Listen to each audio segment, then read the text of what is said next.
সবাই বলে কোনো ধর্মই খারাপ কথা বলে না, ইসলাম একই কথা বলে। কেন তার সমস্ত পৃথিবী তৈরি করতে 6 দিন লাগলো? আপনি 9 মাস পরে জন্মাবেন। এতগুলো মানুষ দোজখে যাবে? তিনি অবাক হচ্ছেন, এতগুলো মানুষ কিভাবে দোজখে যাবে।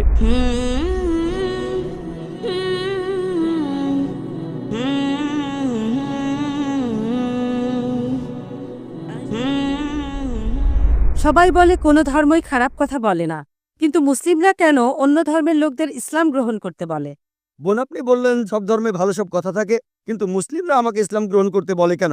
অন্য যেসব ধর্ম আছে সেগুলো যা বলে তার বেশিরভাগ কথাই ভালো, তবে ইসলাম ভালো কথা বলার পাশাপাশি আপনাকে দেখাবে কিভাবে সেটা অর্জন করতে হয়।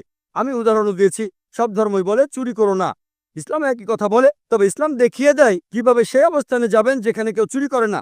জাকাত দেন, সাহায্য করেন, এরপর কেউ চুরি করলে তার হাত কেটে ফেলেন, তাহলে চুরি করা বন্ধ হয়ে যাবে, কোনো অপরাধ থাকবে না। এজন্যই আমি বলেছিলাম যে ইসলাম ভালো কথা বলার পাশাপাশি আপনাকে দেখিয়ে দেবে কিভাবে সেটা অর্জন করতে হয়। যদি সর্বশক্তিমান আল্লাহ যে কোনো কিছুই তৈরি করতে পারেন, কেন তার সমস্ত পৃথিবী তৈরি করতে 6 দিন লাগলো? বোন প্রশ্ন করলেন যে আল্লাহ যদি যে কোনো কিছু সৃষ্টি করতে পারেন তাহলে কেন 6 দিন সময় নিলেন। বোন, আল্লাহ যদি চাইতেন একদিনে সৃষ্টি করতে পারতেন, তখন আপনি বলতেন যে কেন একদিনে তৈরি করেছেন, 6 দিনে কেন নয়? কারণ আল্লাহ 6 দিনে এটাই বানাতে চেয়েছেন। কোরআন বলে যে আল্লাহ যা ইচ্ছে করেন তাই সৃষ্টি করতে পারেন। অনেক আয়াতে আছে, আল্লাহ বলেন কোরআনে সূরা আলে ইমরান অধ্যায় 3 আয়াত নম্বর 59, إن مثل عيسى عند الله كمثل آدم خلق من تراب ثم قال له كن فيكون। আল্লাহ আদম আলাইহিস সালামকে সৃষ্টি করেছেন যেমন তিনি যীশু খ্রিস্টকে সৃষ্টি করেছেন ধুলো থেকে, তিনি বলেন হও আর তা হয়ে যায়। আল্লাহ যখন কিছু সৃষ্টি করতে চান তিনি বলেন হওয়ার হয়ে যায়, তিনি ইচ্ছে করলেই এটা হয়ে যায়।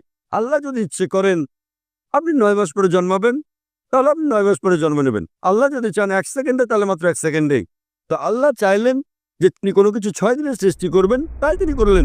পৃথিবীতে অনেক মানুষ ভুল কাজ করছে, আমার ভাবতে খুব অবাক লাগে, এতগুলো মানুষ দোজখে যাবে? তিনি অবাক হচ্ছেন, এতগুলো মানুষ কিভাবে দোজখে যাবে। আমাদের এই জীবনটা হলো পরীক্ষা। আপনারা যদি ভালো করে দেখেন যে নিচু গ্রেডের পরীক্ষাগুলোতে বেশিরভাগ ছাত্র পাশ করে, তবে উপরের লেভেলে গেলে সেখানে পাশ করাটা কঠিন। উদাহরণস্বরূপ কোনো কঠিন পরীক্ষায় বসেছেন, যেমন মেডিকেল কলেজে ভর্তি হতে গেলে আপনাকে পড়তে হবে, খাটাখাটনি করতে হবে, পড়াশোনা করতে হবে। একইভাবে বেহেশতে যেতে গেলে এটা সহজ কাজ না, এটা মেডিকেলে ভর্তির চেয়েও অনেক কঠিন কাজ। তাই এটা আসলে পরকালের জন্য পরীক্ষা। যারা আল্লাহর নির্দেশগুলো মেনে চলবেন তারা ইনশাআল্লাহ বেহেশতে যেতে পারবেন। আশা করি বোন উত্তরটা পেয়েছে।